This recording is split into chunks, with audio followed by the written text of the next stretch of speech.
Bueno, Juan Pedro, regresamos de corte y seguimos aquí en Panorámico. Te quería preguntar, nada más para cerrar este último que quedó un poquito volando en el último bloque, ¿cuál tú crees que es precisamente el lenguaje del cómic? Bueno, primero aclarar que se ha nutrido de otras disciplinas, pero ha generado su propia gramática, ¿no?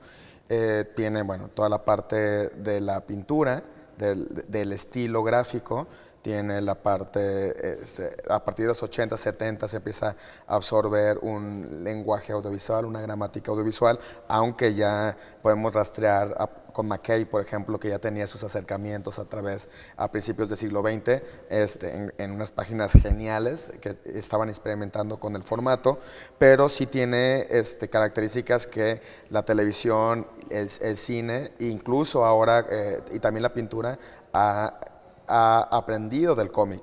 Es como una de ida y venida este asunto, ¿no? Tiene toda la parte de los recursos cinemáticos, cómo se crea la ilusión de movimiento. Ahora con el desarrollo digital, obviamente hay nuevas maneras de crear movimiento y no nada más una línea atrás o algunas líneas cinemáticas. Tiene los speech balloon, toda esta sintaxis que sabes tú quién está hablando, si está hablando un robot o está pensando o está gritando. Tiene las onomatopeyas y sobre todo el diseño de las viñetas y el diseño de página, ¿no? Es toda una experiencia, sobre todo el cómic impreso, ahora el cómic digital y también el motion comic, desde el salto de página, cómo se crea la emoción, cómo vas guiando la mirada. Creo que se ha legitimado con un lenguaje que puede diferenciarse de los otros, se ha retroalimentado, pero también le ha dado a otras disciplinas pequeñas partes de su lenguaje. Y una evolución lingüística que ahorita se está consolidando precisamente el motion comic, ¿no? Sí, yo creo que fue un salto, ya veremos si, obviamente cualitativo, pero ya veremos si logra posicionarse.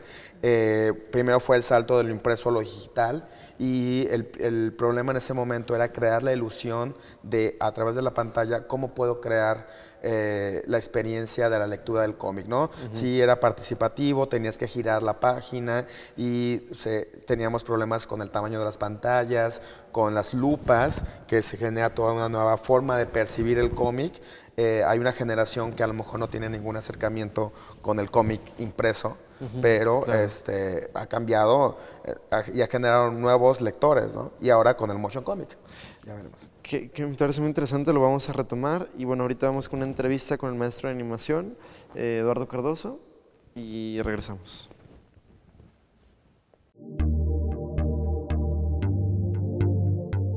Muchos creerán que el proceso es muy esquemático, de 1, 2, 3, pero es relativo al estudio, al proceso que quiere el director. Desde el escoger la historia, que muchas veces puede ser algo nuevo o puede ser una historia que ha funcionado, hasta el decidir qué es lo que se va a trabajar. Nos vamos a enfocar en los personajes, en sus diálogos, nos vamos a enfocar en los fondos.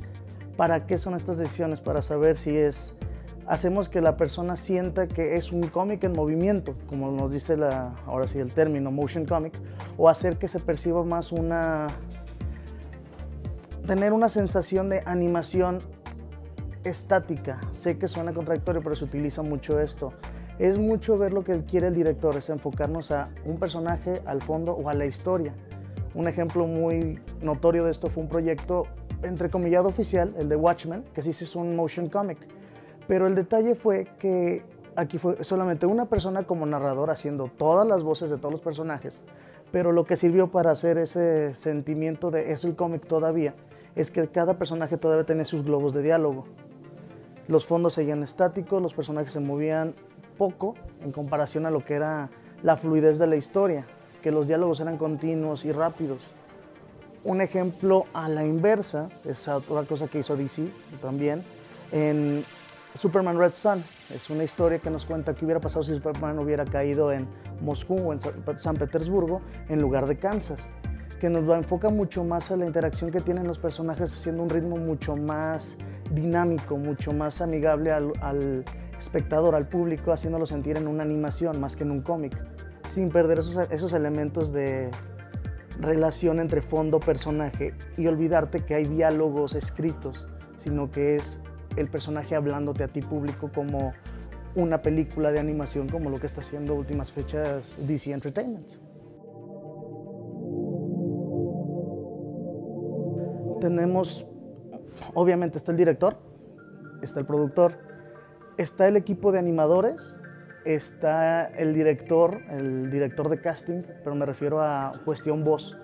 Es igual que en una serie animada, en una producción animada, es tener a una persona que se encargue de decir, Superman va a tener este tipo de voz. Volviendo al ejemplo de Red Sun, Superman creció en Rusia, entonces buscar un acento que sea el que conocemos, pero que sea europeo.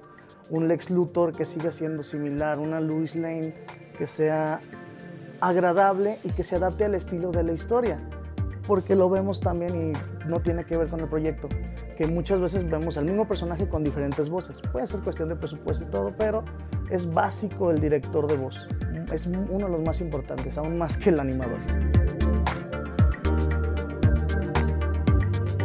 Creo que los marca siempre el productor, el director y más que el productor, si tenemos esta fecha límite de entrega. Para eso el director y productor se ponen de acuerdo de selección de idea, el guión ya está hecho, el storyboard es en sí el cómic, entonces se avanza mucho en ese proceso.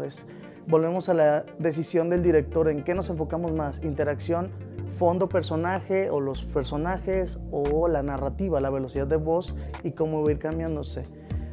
Creo que volvemos al factor de la voz, la actuación o el doblaje que se le da tiene una importancia primordial para decir tiempos nos van a dictar la velocidad de la historia, la velocidad de la transición que va con el director. Entonces diría que es un 30% la producción, otro 30% la animación y el resto va la dirección de voz y cómo se va sumando y como en toda producción ver esos retrasos normales.